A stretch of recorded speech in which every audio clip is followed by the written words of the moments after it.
Most parents have no idea how much emergency savings they actually need. And after paying off $43,000 worth of debt and building up a net worth of over $800,000, I can look back at that emergency fund that we originally had, not as something that we had for emergencies, but it was actually the foundation that allowed us to get so aggressive in paying off our debt and start building real wealth. So in this video, I want to help you figure out what your family actually needs in an emergency fund, because quite honestly, the information out there all looks the same. So I just typed it into Google. Their AI said, oh, it should cover 3 to 6 months. And then if you scroll down, like everyone's saying 3 to 6 months, 3 to 6 months, enough to cover 6 months. What else do we have here?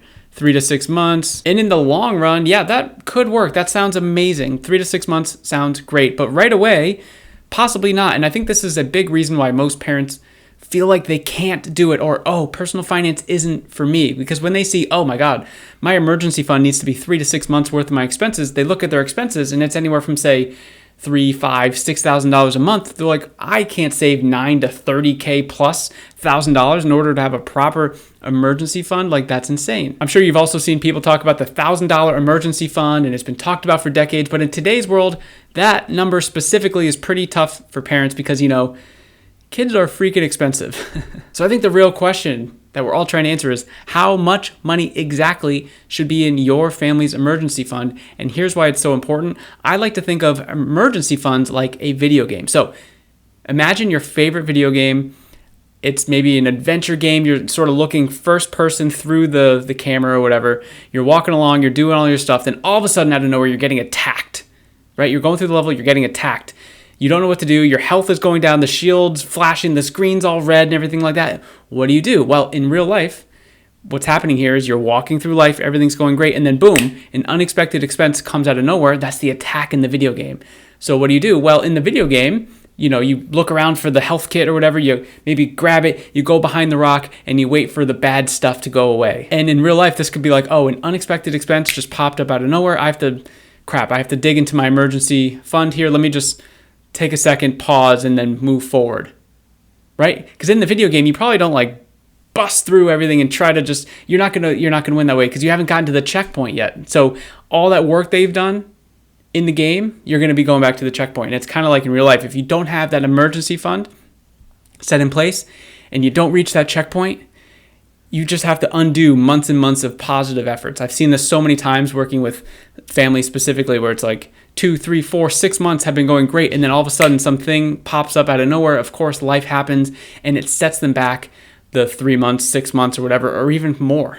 Because now their emergency fund was not set up properly. They have to go into debt to pay for something and then they're back at square one. Let me know down in the comments if that's ever been the situation for you. And real quick, at the end of every month, if you're sitting there and you're like, man, I make way too much money not to be putting more towards financial goals like saving or putting more towards my debt or retirement or my kids' future education, you're not alone, but just know that this is a solvable problem. And sometimes just having another set of eyes on what's going on can really be helpful. So I actually have a link below this video for my Wealthy Parent Program. And what I do in this is I help parents find extra money in their finances so that they can apply it towards more valuable things. And if we look at people who have gone through the program already, Sandy in the first part of the program found $1,200 in 6 weeks. Gemma never saved this much money in her life. Kahisha, $1,300 in 6 weeks and crushed debt while also doing it. Crazy stuff by Kahisha. And Kim found over $1,000 just in the first 6 weeks of the program. And so if that sounds interesting, the link below is just to kind of get to know each other on the call. I'm going to help you unlock the one thing that's keeping you stuck. And then going from there, we can see if you're fit for the Wealthy Parent Program. So hopefully we'll chat on the other side. So why I think emergency funds are so valuable, because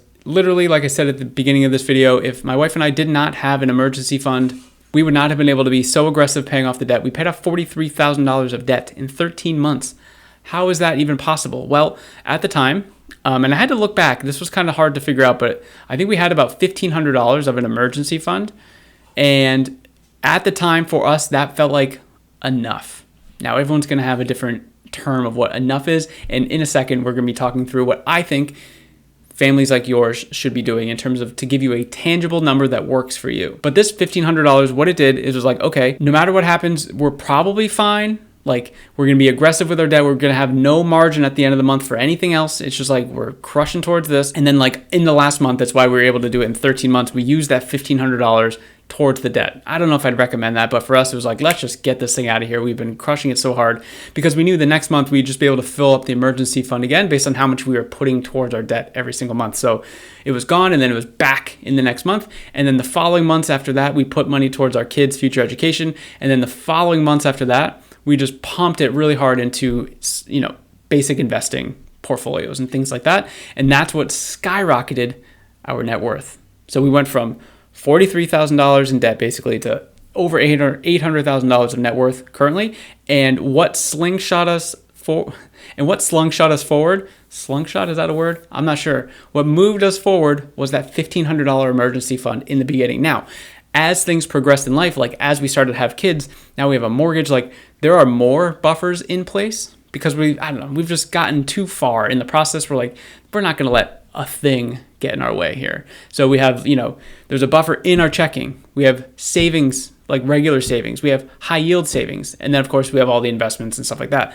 But we're trying to build it up so that we have this like ironclad, bank vault situation where it's going to take like a pretty serious mastermind criminal to be able to get through and impact our day-to-day life, which is what an emergency fund does. And so here's what I think most families should do. 3 to 6 months, okay, sure, maybe that's the gold standard, but I wouldn't fixate on that number right now. $1,000 emergency fund, that's pretty tough. I'm not going to lie to you. So what I think you should do, and let me know down in the comments if you agree with me, or what do you have in your emergency fund, or what do you feel comfortable? I'd love to hear from you because this feedback just helps me understand where people are currently at, where parents are currently at. So one of the things I do inside the Wealthy Parent Program is I have parents go back 3 months worth of their expenses to see like where has their money been going, right?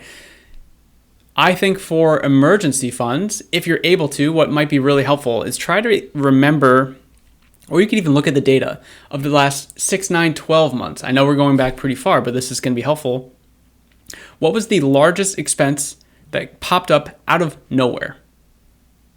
And then we're going to be using that number in a second, but if the number is like, hey, my roof broke and I had to pay $15,000 for a roof. It's like, okay, let's not use that one. Let's use day-to-day ones because obviously there's not many emergency funds that are going to cover $15,000, right? We're talking about what's going to be enough money to stabilize us as we just try to crank really hard on whatever it is for you, paying off the debt, investing, kids' future education, whatever the thing is, right? So that number is what I would use. So if you look back at the last 6 months and you're like, oh, it's only like $1,000 thing. Like, okay, great. So maybe $1,000, $1,500 is all you need. That's why I don't like hey, emergency funds should be $1,000. It's like, let's look at the data. I like data. Now, of course, looking back is not a projection of what's going to occur going forward. Of course not. It's kind of like investing, right? You look back like, oh, wow, look at all these returns.